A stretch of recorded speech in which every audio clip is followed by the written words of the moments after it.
নমস্কার দর্শকবৃন্দ, আমি ডক্টর তপন চৌধুরী। আমার ইয়োগমিয়া চ্যানেলে আপনাদের সবাইকে স্বাগত জানাই। আশা করি আপনারা সবাই সুস্থ আছেন এবং ভালো আছেন। দর্শকবৃন্দ, ধরুন 4জন মহিলা আমার চেম্বারে এসছেন। 4জন মহিলারই প্রায় সমস্যা এক। তাদের হয়তো মন খারাপ, তাদের হয়তো রাগ বেশি, তাদের হয়তো অ্যাংজাইটি বেশি, তাদের হয়তো একা লাগছে, তাদের হয়তো শরীর ঠিকঠাক যাচ্ছে না। কিন্তু 4জনকেই যখন কেস টেকিং করা হলো, 4জনকে সেই জায়গাটায় কিন্তু আলাদা আলাদা ঔষধ দেওয়া হলো। ধরুন প্রথম জনকে ন্যাট্রামিওর দেওয়া হলো, তারপরের জনকে পালসেটিলা দেওয়া হলো, তারপরের জনকে সেপিয়া দেওয়া হলো, তারপরের জনকে ইগনেশিয়া দেওয়া হলো। এই যে 4টে হোমিওপ্যাথিক ঔষধ কেন দেওয়া হলো, কিসের জন্য দেওয়া হলো, আমরা ইন জেনারেল পেশেন্টকে কিভাবে কেস টেকিং করি, কিভাবে আমরা একজন মহিলা বা একজন যে কোনো পেশেন্ট হোক, পুরুষ হোক মহিলা হোক, আমি এখানে মহিলাদের যে সমস্যাটা বেশি আমরা দেখতে পাই, সেই জন্য আমরা মহিলাদের ব্যাপারটাকে বেশি হাইলাইট করছি। কেউ মনে করবেন না যে আমি মহিলাদের টার্গেট করছি, কারণ মহিলাদের মধ্যে এই 4টে হোমিওপ্যাথিক ঔষধের যে লক্ষণ বা সিমটম, সেটা আমরা ইন জেনারেলি বেশি কিন্তু দেখতে পাই। তাই জন্য আমি এখানে মহিলাদের প্রসঙ্গ টেনেই কথা বলছি। দর্শকবৃন্দ, এই যে 4টে আলাদা আলাদা ঔষধ কেন দেওয়া হলো, কিসের জন্য দেওয়া হলো, কিসের ভিত্তিতে দেওয়া হয় বা দেওয়া হয়েছে, সেটা নিয়ে আমি আজকে আলোচনা করব। আশা করব আপনারা এই ভিডিওটা দেখে অবশ্যই বুঝতে পারবেন যে এই 4টে হোমিওপ্যাথিক ঔষধ কিভাবে বা কোন কোন লক্ষণগুলোর বিশেষে এই 4টে হোমিওপ্যাথিক ঔষধকে আলাদা করা সম্ভব, এবং এই 4টে হোমিওপ্যাথিক ঔষধ আলাদা করা হলেও এই 4টে হোমিওপ্যাথিক ঔষধ কিভাবে আপনারা সেবন করবেন, যাতে কিনা আপনাদের যে সমস্যা সেটা যেন আস্তে আস্তে সেরে যায় এবং আপনারা যেন খুব তাড়াতাড়ি সুস্থ হয়ে ওঠেন, আমি এই বিষয়ে আলোচনা করব। আশা করব এই ভিডিওটা দেখার পর আপনাদের এই 4টে হোমিওপ্যাথিক ঔষধ অর্থাৎ ন্যাট্রামিউর, পালসেটিলা, ইগনেশিয়া, সেপিয়া, এই 4টে হোমিওপ্যাথিক ঔষধের মধ্যে কোনো রকম কোনো কোশ্চেন থাকবে না, কোনো রকম কোনো প্রশ্ন থাকবে না। আপনাদের কাছে যখনই এরকম কোনো মহিলারা আসবে বা আপনারা যদি এই ড্রাগের পেশেন্ট হন, তাহলে আপনারা নিজেই বুঝতে পারবেন যে আপনাদের মধ্যে কোন লক্ষণটা বা কোন ঔষধের লক্ষণটা সব থেকে বেশি প্রমিনেন্ট আছে বা সব থেকে বেশি আছে। দর্শকবৃন্দ, মহিলাদের ক্ষেত্রে যখন আমরা হোমিওপ্যাথিক ঔষধ সিলেকশন করি, তখন হোমিওপ্যাথিক ঔষধ শুধুমাত্র মহিলাদের যে সমস্যা বা রোগ সেটাকে দেখে না, দেখে তার আবেগ, দেখে তার সম্পর্ক, দেখে তার চাপ, দেখে তার নিজের জায়গা। কোনো মহিলা হয়তো অনেক কিছু কষ্ট সহ্য করে একা চুপচাপ থাকেন, কেউ হয়তো খুব তাড়াতাড়ি কেঁদে ফেলেন, কেউ হয়তো সব কিছু ঝামেলা থেকে, সবকিছু কষ্ট থেকে দূরে সরে যাবেন। বাইরে থেকে ওদের সবাইকে ডিপ্রেশন যুক্ত মানুষ মনে হলেও অ্যাকচুয়ালি ভেতরে ভেতরে ওরা 4 রকম আলাদা আলাদা মানুষ। এইবার আমি বলবো দর্শকবৃন্দ যে একজন ফিমেল পালসেটিলা পেশেন্ট বা একজন মহিলা পালসেটিলা কিরকম হবেন। তার মনের দিক থেকে বলতে গেলে তারা কখনো একা থাকতে পারেন না। তাদের রাগ হলে তাদেরকে মানাতে হয়, যতক্ষণ না আপনি মানাবেন তাদের কিন্তু রাগ কমবে না। এছাড়াও আপনি যদি রেগে তাকে কোনো কথা বলে দেন, তাহলে তার হট করে চোখে জল চলে আসবে, অর্থাৎ তারা খুব আবেগপ্রবণ, তারা খুব সহজে কেঁদে ফেলেন। এরা সবসময় সাপোর্ট চান এবং তার মধ্যে আমাকে ভালোবাসো এই চাহিদাটা সব থেকে বেশি। এরপরে বলবো দর্শকবৃন্দ যে শারীরিক দিক থেকে এই পালসেটিলা ফিমেলদের কিরকম সমস্যা হয়।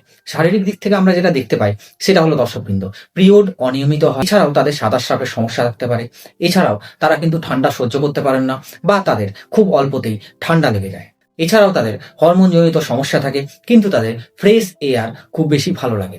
এছাড়াও তারা যখন খাবার দাবার খান, তাদের কিন্তু খুব বেশি অয়েলি ফুড, ফ্যাট ফুড, মাংস জাতীয় ফুড, এগুলো কিন্তু তাদের খুব একটা বেশি হজম হয় না, খেলেই তাদের গ্যাস অ্যাসিডের সমস্যা হয়। এরপরে পালসেটিলা ফিমেলদের মধ্যে আমরা যদি রিলেশনশিপে যাই, তাদের মধ্যে কিন্তু অ্যাটাচমেন্ট ভাবটা খুব বেশি। দর্শকবৃন্দ, এক কথায় যদি আমি বলি পালসেটিলা পেশেন্ট কেমন হবে, তাহলে কিন্তু এরা সব সময় ভালোবাসা পেতে চায়। এদেরকে আপনি যদি অবহেলা করেন, এরা কিন্তু অবহেলা কোনো মতে সহ্য করে না, অর্থাৎ এরা নরম, ভালোবাসা চাওয়া, হৃদয়যুক্ত একজন নারী। এবার আসি ইগনেশিয়া ফিমেল কেমন হবে। প্রথমেই বলবো দর্শকবৃন্দ যে ইগনেশিয়া ফিমেলদের ক্ষেত্রে আমরা যখন মেন্টাল লক্ষণগুলো দেখি বা মানসিক লক্ষণগুলো দেখি, তাদের মধ্যে আমরা দেখতে পাই যে তারা বাইরে প্রচুর শক্ত, ভেতরে কিন্তু অত্যন্ত নরম, অর্থাৎ তাদের মধ্যে মানসিক দুঃখ, মানসিক কষ্ট সেটা কিন্তু সব থেকে বেশি।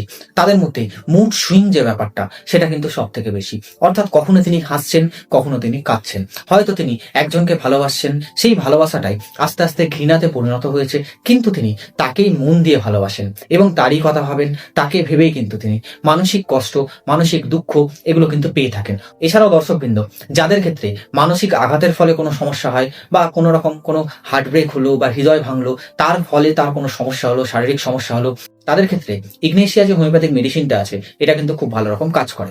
এরপরে বলবো দর্শকবৃন্দ যে শারীরিক দিক থেকে এদের কি সমস্যা হয়। প্রথম কথা হলো যে শারীরিক দিক থেকে আমরা যেটা দেখতে পাই সেটা হলো ইগনেশিয়ার ফিমেলদের ক্ষেত্রে তাদের কিন্তু বুকে চাপ ভাব, বুকে ব্যথা ভাব এটা কিন্তু সব থেকে বেশি আমরা দেখতে পাই। এছাড়াও তাদের মধ্যে হেডেকের যে প্রবণতা, মাথা ব্যথার যে প্রবণতা সেটাও কিন্তু সব থেকে বেশি দেখা যায়। এছাড়াও তাদের বুক ভারী লাগে, এছাড়াও তাদের চিন্তায় ঘুম ভেঙে যায়, এছাড়াও তাদের গলায় কিছু আটকে আছে বলে মনে হয়। এরপরে বলবো দর্শকবৃন্দ যে ইগনেশিয়ার রিলেশনশিপ কেমন, বা সে যখন প্রেমে থাকে সে কেমন থাকে। সে অলওয়েজ কিন্তু নিজেকে নিজেই কষ্ট পেতে চায়, সে কিন্তু কখনো কাউকে কষ্ট দিতে চায় না। তার যে দুঃখ কষ্ট থাকবে সে নিজের মধ্যেই চেপে রাখবে। অর্থাৎ দর্শকবৃন্দ ইগনেশিয়া নারী মানে চুপচাপ আর কষ্ট পাওয়া একটা হৃদয়। এরপরে বলবো দর্শকবৃন্দ যে ন্যাট্রামিওর ফিমেল কেমন হবে। দর্শকবৃন্দ এই মহিলারা সব থেকে বেশি মিস আন্ডারস্ট্যান্ড। অর্থাৎ এদের যদি আপনি মেন্টাল দিকটা নিতে চান বা মানসিক লক্ষণটা নিতে চান তাহলে বলবো দর্শকবৃন্দ এরা কখনো নিজের মনের দুঃখ কষ্ট যতই ব্যথা পাক, যতই মানসিক দিক থেকে আঘাত লাগুক, তারা কিন্তু তাদের মনের দুঃখ কষ্ট কখনো কারোর সাথে শেয়ার করে না।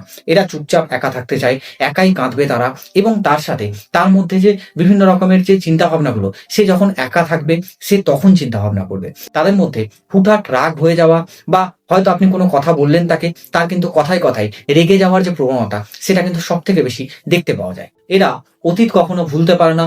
অর্থাৎ এই ন্যাট্রামিওর ফিমেলদের মধ্যে আমরা যেটা দেখতে পাই সেটা হলো অতীতে যদি তার সাথে কোনো খারাপ ঘটনা ঘটে থাকে তাহলে কিন্তু তিনি সেটা ভুলতে পারেন না।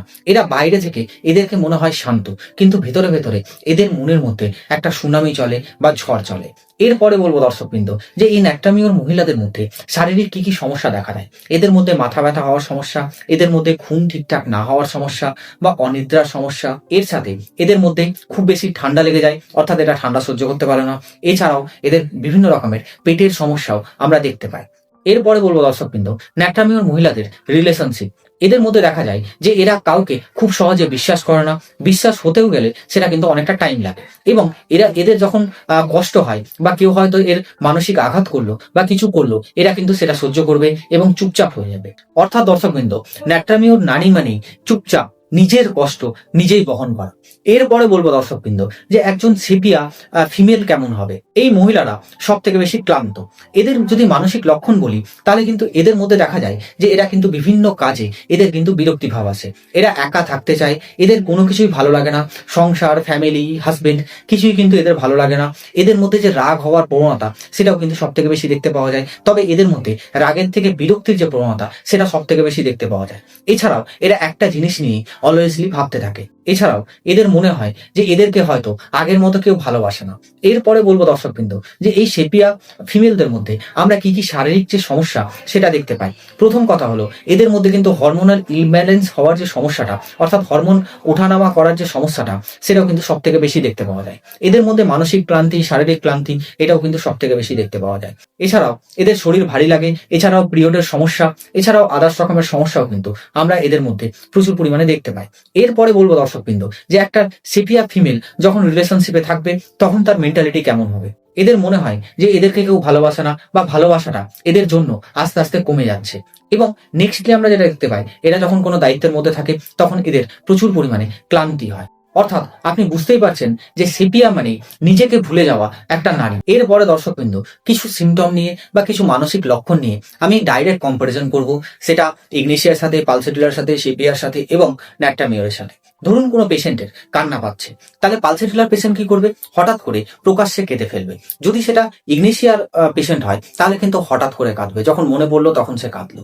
কিন্তু যদি ন্যাট্রামিওরের পেশেন্ট হয় সে কিন্তু কখনো প্রকাশ্যে কাঁদবে না, সে একা কাঁদবে। আর যদি সেপিয়ার পেশেন্ট হয় সে কিন্তু কাঁদবে না, বা তার চোখের মধ্যে এক ফোঁটাও জলও আপনি দেখতে পাবেন না। সেপিয়ার পেশেন্টকে যদি আপনি জিজ্ঞাসা করেন যে কেন আপনি কাঁদছেন না, তার মুখে একটাই কথা উঠবে যে আমার কাঁদতে কাঁদতে চোখের জল শুকিয়ে গেছে, তাই জন্য আমার কান্না পায় না, আমি এরকমই থাকি।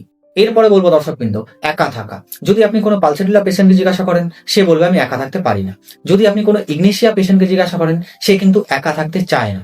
কিন্তু যদি কোনো আপনি ন্যাট্রামিওর পেশেন্টকে জিজ্ঞেস করেন সে কিন্তু একা থাকতে চায়। যদি আপনি কোনো সেপিয়া পেশেন্টকে জিজ্ঞেস করেন বা সেপিয়া ফিমেলকে জিজ্ঞেস করেন সে বলবে আমি একা থাকতেই চাই, যদি কেউ আমার সামনে না থাকে বা কাছে না থাকে আমি খুব ভালো থাকবো, আমি একাই থাকতে চাই।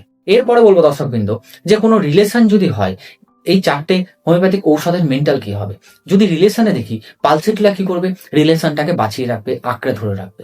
যদি আপনি ইগনিশিয়াকে দেখবেন, তাহলে ইগনিশিয়া কি করবে, রিলেশনে থাকতে চাইবে, কিন্তু সে যদি কোনো রকমের কোনো কষ্ট পায়, মানসিক দুঃখ পায়, সে কিন্তু সেই রিলেশনটাকে দুঃখ পাবে, কষ্ট পাবে, শুনবে, কাঁদবে।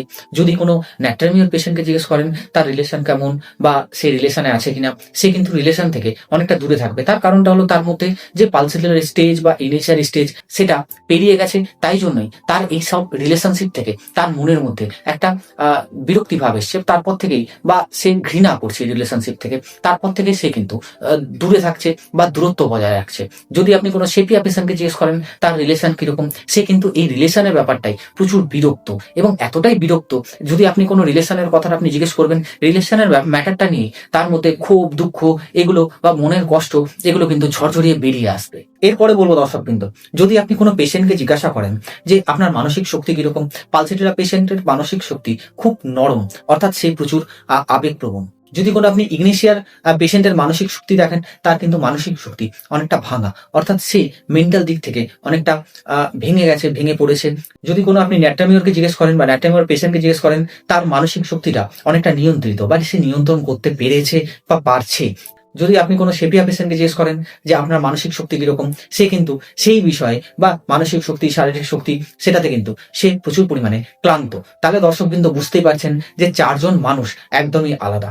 যদি চারজনের সিমটমও এক হয় বা লক্ষণও যদি এক হয়, তাও আপনি যখন কেস্টিং করবেন বা তাদেরকে যখন আপনি জিজ্ঞাসা করবেন, তাদের মেন্টাল সিমটম নেবেন, দেখবেন চারজন মানুষই আলাদা আলাদা হবে। তাই জন্য এইখানটায় 4টে ঔষধ আলাদা আলাদা মানুষের ক্ষেত্রে, অর্থাৎ যাদের ক্ষেত্রে যে সিমটমটা মিলবে আপনি তাদের ক্ষেত্রে সেই ঔষধটা দিতে পারে। এটাই হোমিওপ্যাথির আসল বিজ্ঞান। দর্শকবৃন্দ অবশ্যই মনে রাখবেন, মহিলাদের ক্ষেত্রে মন না বুঝলে ঔষধ কিন্তু ঠিকঠাক করে কাজ করবে না। যদি আপনি তার মনটা ভালো করে বুঝতে পারেন, তাহলে অবশ্যই আপনি যে ঔষধটা সিলেক্ট করবেন সেই ঔষধটা তার ক্ষেত্রে বা সেই মহিলার ক্ষেত্রে অবশ্যই ভালো কাজ করবে। যদি আপনি আজকের এই ভিডিওটা দেখে থাকেন, যদি আপনি এই ভিডিওর সমস্ত কথা শুনে থাকেন, যদি আপনি এই ভিডিওর সমস্ত লক্ষণ শুনে থাকেন, তাহলে আপনি কোন হোমিওপ্যাথিক ঔষধের অ্যাকচুয়াল পেশেন্ট, যদি আপনি এটা খুঁজে বের করতে পারেন, তাহলে অবশ্যই আমি মনে করব যে আমার আজকের করা ভিডিওটা সফল।